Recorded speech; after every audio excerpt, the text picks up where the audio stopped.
péché est tapis dans un autre verset, il est tapis devant ta porte. Donc il y a une porte par laquelle le péché rentre dans la vie de quelqu'un. Il y a aussi une porte qu'on va dire une porte physique. Lorsque l'Éternel dit à Moïse, voilà, avant de sortir, mettez le sang sur les linteaux de vos portes. C'est vraiment la porte. La vraie porte physique, comme toi, quand tu pries le matin, tu dois aussi mettre ta main sur ta porte. Tu dis, voilà, je mets le sang sur la porte de ma maison. C'est une porte physique. Nous sommes là dans Exode 12, verset 22. Et puis, il y a une porte qui est vraiment la porte qui est la plus importante pour moi, c'est la porte comme lieu de décision. Là où tu décides de faire des choses. Comment est-ce que tu décides? Par cette porte-là, tu décides. Et c'est ainsi que tu vas le retrouver dans Deutéronome 11, à partir du verset 18 à verset 19, jusqu'à 19. On nous parle de la porte que lieu de décision où l'homme décide. Alors, la porte est si importante que Dieu dit que lorsque tu vas prier, ferme la porte. Ferme vraiment la porte. Et après, moi qui suis ton Dieu, je t'entendrai là où tu vas être là. Nous allons voir que toi et moi, nous sommes au mois de mars, en plein milieu du mois de mars. Nous avons commencé janvier, février, mars. Quelle est la porte de 2025 qui est encore ouverte en 2026? Quelle est la porte que tu as pensé avoir ouverte, mais qui est encore restée fermée pour toi, pour ta vie, pour ta maison? C'est très important de savoir ça parce que sinon, quand on regarde les entreprises, on a un comptable ici, je ne sais pas si vous le savez, on a un comptable, vous savez ça? Amen. Ah oui, on a un comptable ici. Maman Ursule, notre pasteur est comptable. Tout le temps, elle parle de bilan. Quand vous allez dans son bureau, elle parle de bilan. C'est-à-dire que les entreprises font ça. Toi et moi devons faire ça aussi. Oui, je vais à l'église. Oui, je fais ceci. Je fais cela. Où j'en suis avec ces dieux-là? Est-ce que telle porte? Parce que ça ne servira à rien que tu pries et que tu ne vois jamais de réalisation de Dieu dans ta vie. Sinon tu passes ton temps, mon frère. Tu pries pour une situation qui est toujours au même niveau. Non. Il y a une porte qui est fermée, ou il y a une porte qui est trop ouverte, qui fait beaucoup de choses. On va voir un peu comment est-ce que Dieu lui-même ouvre les portes. Prenons Genèse 22, on va lire un seul verset. Mon frère, tu peux prendre Genèse 22, verset 15. On va lire ça. Genèse 22, verset 15. Dieu est en train d'ouvrir une porte. Vous voyez comment est-ce qu'il va ouvrir cette porte-là? Et il va l'ouvrir pour... on va même aller un peu plus loin. Genèse 22, on va lire jusqu'à 15 à 18. S'il te plaît, mon frère. Nous lisons Genèse 22 à partir du 15e verset pour la gloire du Seigneur. L'ange de l'Éternel appela une seconde fois Abraham des cieux et dit: Je le jure par moi-même, parole de l'Éternel, parce que tu as fait cela et que tu n'as pas refusé ton fils, ton unique, je te bénirai et je multiplierai ta postérité comme les étoiles du ciel et comme le sable qui est sur le bord de la mer, et ta postérité possédera la porte de ses ennemis. Amen. Parole du Seigneur, on peut s'asseoir, on applaudit pour la parole. Amen. Il ouvre une porte et il dit très bien, cette porte-là, tes ennemis ne pourront jamais la prendre. Amen. Donc il y a on va dire comme un pouvoir qui lui est donné, que tu dois avoir à un moment de ta vie des portes qui sont soit ouvertes, soit fermées. Et que tes ennemis ne peuvent jamais toucher à ce porte-là. Et c'est très important parce que tu retrouves encore la même formule dans Genèse 24, juste au verset 60. Lorsque Rebecca va se marier, on dira aussi à Rebecca la même chose. Voilà, là où tu vas, tous tes ennemis, ceux qui vont te combattre, toi tu vas posséder ces portes-là. Donc un homme a un certain pouvoir. Tu ne peux pas être avec Dieu et ne jamais réussir. C'est impossible. Ou alors c'est pas Dieu. Ou alors c'est tout simplement, tu viens... En lisant, on va revenir un peu sur le texte que notre frère a lu, il a dit, puisque tu as obéi, l'obéissance, puisque tu as obéi, parce que nous pensons, souvent, toi et moi, on fait ces prières-là. Tu n'obéis à rien, tu ne respectes rien, mais tu fais une prière. Tu perds ton temps. Est-ce que j'obéis, est-ce que je marche avec ces dieux-là pour que mes prières puissent être écoutées par ces dieux-là? Il a dit, puisque tu as obéi, puisque l'obéissance là a précédé le fait que tu as possédé toutes les portes de tes ennemis. Il va dire aussi à Rebecca la même chose, que tu as possédé la porte. Maintenant, à toi et moi, Jésus va aussi nous dire cela. Nous allons prendre Matthieu 16, et le frère Valera, tu peux le lire, Matthieu 16, chapitre 16, verset 18 à 19. Après, nous allons voir, comme on est en train de poser le principe de porte, ensuite nous allons voir comment tu vas tout simplement fermer, ouvrir une porte. Matthieu 16, deux versets. Matthieu 16, 18 à 19. J'ai lu la parole de Dieu dans Matthieu 16, Oui. versets 18 et 19. Amen. Et moi, je t'ai dit que tu es Pierre, et que sur ce Pierre, je bâtirai mon église, et que les portes de ce jour des morts ne prévaudront point contre elle. Je te donnerai les clés du royaume des cieux. Ce que tu liras sur la terre sera lié dans les cieux. Et ce que tu délieras sur la terre sera délié dans les cieux. Parole du Seigneur. Amen, amen. On applaudit pour la parole de frères et sœurs.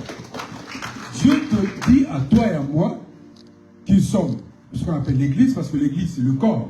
L'église c'est tous, c'est pas un seul homme. C'est pas l'homme Pierre, mais c'est-à-dire que chacun de nous constitue ce qu'on appelle l'église universelle. Toi et moi, il va nous donner quoi?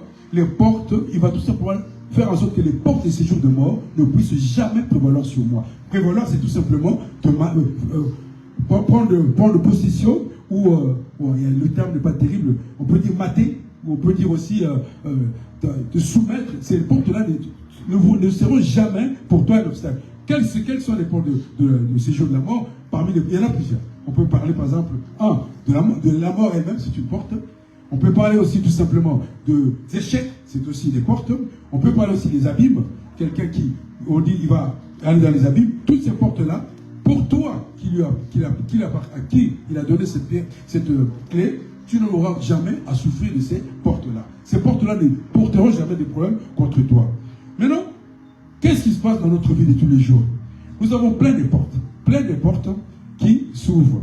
Mais pour le besoin de cet enseignement, je me suis limité à 4 portes que toi et moi allons voir. Ces 4 portes vont nous permettre de comprendre que lorsque nous prions, voilà ce que nous devons faire. Lorsque nous ne prions pas, voilà aussi ce que nous devons faire. Je t'invite, mon frère, à voir la première porte pour moi qui est la plus importante. C'est la porte des émotions. L'émotion peut te faire des bonnes choses, vraiment des très très bonnes choses, mais aussi alors des très très mauvaises. L'émotion la plus caractéristique que tu connais, et toi et moi, c'est dans Genèse 4, versets 6 à 9, c'est la colère, tout simplement. La première porte par laquelle, même tes ennemis, même ceux qui ne t'aiment pas, passeront tout le temps, c'est la colère à toi. Je veux le mettre en colère, et comme ça, il va faire ceci. Je veux l'irriter, comme ça, il va faire ceci ou cela. La première porte, la plus dangereuse. Et puis la deuxième, parce qu'on va un peu, j'aimerais quand même qu'on prie, même un tout petit peu. Je vais aller un peu plus vite. On va prendre la porte que, lors d'un texte, quand je suis arrivé dans l'église ici, mon père spirituel m'a fait lire, c'était Néhémie, ensuite il m'a fait lire un autre texte dans le Nombre. C'est la révolte de... Voilà, donc lui-même il s'en souvient. La révolte de Corée et Dathan. C'est la porte de la rivalité. La rivalité, vous savez, les rivalités telles qu'elles sont définies dans la Bible, c'est pas ce que nous pensons dans le monde. La rivalité, c'est souvent, tu prends quelqu'un comme un concurrent alors que lui ne te considère pas comme un concurrent. Tu passes ton temps à dire que lui, cette personne-là, qu'est-ce qu'elle fait pour que moi, je ne puisse pas le faire. Et ça, c'est ce qu'on retrouve dans ces beaux textes-là. On va lire les quelques versets pour que déjà, toi et moi, tu fermes la porte de la jalousie. C'est humain, la jalousie. Ça vient pas c'est pas les arbres qui sont jaloux. Toi et moi sommes jaloux. Mais tu peux fermer cette porte-là par ce que nous allons faire ce matin. Nombre 16, tu peux lire mon frère, tu peux lire 1 à 3, et puis c'est un autre frère ou une autre sœur d'ailleurs. Si notre sœur Belgina peut nous lire aussi, toujours dans Nombre 16, versets 30 à 33. Donc on partage en deux. Nombre 16, versets 1 à 3, fermons la porte de la jalousie. La jalousie, c'est quelque chose qui détruit beaucoup, beaucoup. C'est une porte par laquelle tu peux passer sans t'en rendre compte. Parce que tu penses que les autres n'ont pas, on sait que toi tu devrais avoir, et tu deviens jaloux. Nombre 16, versets 1 à 3. Ensuite, on prend le nombre 16, 30 à 33. Nous lisons nombre 16, 1 à 3. Oui. Corée, fils de Gisséar, fils de Lévi, de Kéar, fils de Lévi, se révolta avec Dathan et Abiram, fils d'Eliab, et On, fils de Pélet, tous 3 fils de Ruben. Ils se soulevèrent contre Moïse avec 250 hommes, des enfants d'Israël, des principaux de l'assemblée, de ceux qui l'ont convoqué à l'assemblée et qui étaient des gens de vrai nom. ils s'assemblèrent contre Moïse et Aaron et leur dirent: c'en est assez, car toute l'assemblée, tout son sein et l'Éternel est au milieu d'eux. Pourquoi vous élevez-vous au-dessus de l'assemblée de l'Éternel? Amen. Est-ce que tu as entendu ce qu'il a dit là, mon frère et ma soeur? Pourquoi c'est elle toujours? Pourquoi c'est pas moi? Dieu nous parle à tous. Tu rentres dans une assemblée, tu trouves un pasteur. Toi, tu dis ce que le pasteur est en train de dire, c'est pas bien. Mais attends, c'est toi qui l'as placé là? C'est ce qu'il est donné. C'est Dieu qui a voulu à ce que Aaron et Moïse soient là. Toi, tu arrives, tu dis non, c'est pas possible. La jalousie, mon frère. La jalousie, c'est une porte. Si tu ne veilles pas sur ton cœur, la jalousie va t'amener à dire des choses comme ça. Parce que c'était Moïse qui les a amenés. C'était Moïse qui parlait devant eux. C'était Moïse qui est allé voir Pharaon. Mais lui, il dit sinon, mais Dieu parle à tout le monde. Dieu montre à tout le monde. Qu'est-ce qu'il veut nous montrer, lui? C'est rien que lui. Non, ne parle pas comme ça. Ma soeur, tu peux y aller maintenant. Verset 30 à 33, s'il te plaît. Et toujours le nombre 16.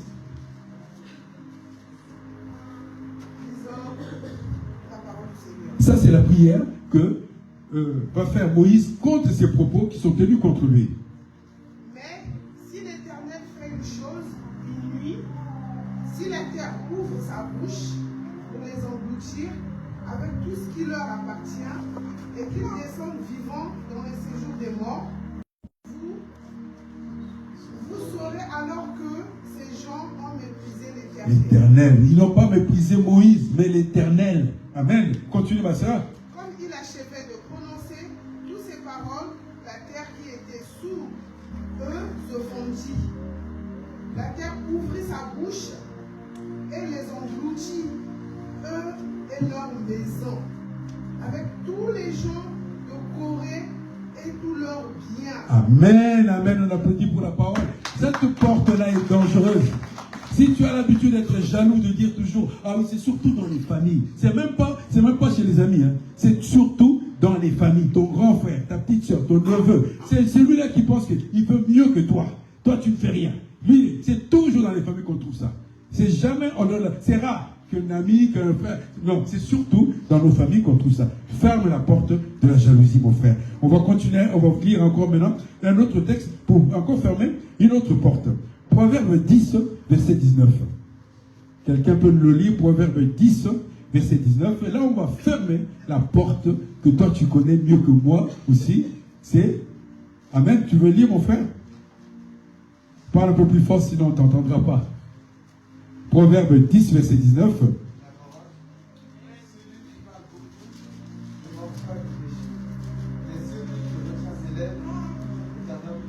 Amen. C'est lui qui parle beaucoup, ne manque pas de péché. C'est lui qui... Vous savez qu'il y a des gens, tu es devant lui, tu lui as dit bonjour, en 2 minutes, il t'a parlé pendant les 2 minutes, il a tellement parlé, qu'il t'a parlé de son enfance, de son passé, de tout, pendant 2 minutes seulement. 2 minutes. Tu ne manqueras pas de péché, mon frère. Tu ne manqueras jamais de péché. Il y a aussi ceux qui passent tout leur temps. On m'a dit, hein, tu sais, moi je t'aime beaucoup, hein, mais ce qu'elle a dit, je t'assure, c'est grave. C'est quelque chose qui m'est arrivé à moi-même. Il y a une semaine, à mon travail, on est obligé de noter les agents. Noter, voilà. J'ai fait ma notation. Comme moi, je sais comment ils travaillent avec moi. Je fais monter le papier. La dame qui est au-dessus de tout le monde, elle descend, va dire à l'agent là-bas, voilà. Mais tu sais que il m'a dit ça, il m'a dit ça, il m'a dit ça. Sur le papier, il y avait autre chose. Mais ce qu'elle lui disait, c'était autre chose. Tout ça pour que elle et moi, on puisse s'entrechoquer. Je vais la voir, je prends la collègue, je vais la voir, je dis, mais est-ce que toi et moi on a parlé? Oh, on était juste en train de parler. On était juste en train de parler, je ne sais pas pourquoi elle a pris ça. Plus tu parles, plus tu vas dire des choses que tu ne vas plus contrôler. C'est une porte très grave. La langue, c'est l'élément le plus petit que nous avons dans notre corps. Mais la langue peut détruire. La langue peut faire beaucoup de choses. Toi qui aimes prêter ton oreille aux hommes à Château-Rouge, fais attention. 90% sont des escrocs. Il va te dire des choses, lui-même il dort dehors. Il dort de te dire, oh, tu sais, tu vas arranger ta vie. Quoi? Toi, tu vas arranger la vie de gens en France, là. Avec quel salaire? Il utilise quoi? Sa langue, sa bouche. Mais bien aimé, on va continuer, on va prendre maintenant un texte encore. Et ce texte, c'est ce qu'on avait lu avec papa ici, c'est Philippiens 4, verset 8. C'est ce qui m'a beaucoup inspiré. Philippiens 4, verset 8. Si quelqu'un a trouvé. Oui, tu as trouvé, mon frère? Tu as trouvé? croyais que c'était, tu avais trouvé. Ah, d'accord. Philippiens 4, verset 8. Amen, amen. Amen. Enfin, frères et sœurs, portez vos pensées sur ce qui est vrai, ce qui est honorable, ce qui est juste, ce qui est pur, ce qui est aimé, ce qui mérite l'approbation, ce qui est digne d'une personne morale, Amen, amen. On nous parle de nos pensées. Quelles sont les pensées que tu as dans la tête tous les jours? Est-ce que ces pensées-là sont honorables? Est-ce que ces pensées permettent à ce qu'un homme puisse le dire? Parce que nous sommes ce que nous pensons. Nous disons ce que nous pensons. Tu ne peux pas être le contraire de ce que tu penses, de ce que tu vois. C'est impossible. Tu es ce que tu penses, tu es ce que tu dis en même temps. Les pensées sont si importantes que vous allez voir que dans la vie d'un homme, ce qu'il pense la plupart du cas, c'est ce qu'il finit par réaliser. Et des fois, il le réalise très mal. Très mal, parce que sa pensée se sont éloignées de la première partie de sa vie. Amen. Donc, veillons à nos pensées, qu'elles soient des pensées pures, qu'elles ne soient pas des pensées qui relèvent un petit peu de l'approximation. Parce que plus tu fais de l'approximation, moins tu vas être précis dans tes pensées. Alors, bien aimé, nous allons prendre quelques exemples dans la Bible et ça va nous permettre de prier, toi et moi. Nous allons prendre le premier exemple. Je voudrais que nos sœurs se tiennent debout et nos hommes vous restez assis. Que toutes les sœurs, vous vous tenez debout et nous allons faire cette prière avec vous. Amen. Est-ce qu'il y a des sœurs ici? Toutes les sœurs, je n'ai pas dit les mamans, toutes les sœurs, vous allez faire cette prière avec moi. Amen. Nous allons fermer une porte et cette porte-là, tu la connais très bien. Amen. Vous répétez après moi. Je ferme. Je ferme. Toutes les portes. Toutes les portes. Aux femmes étrangères. Aux femmes étrangères.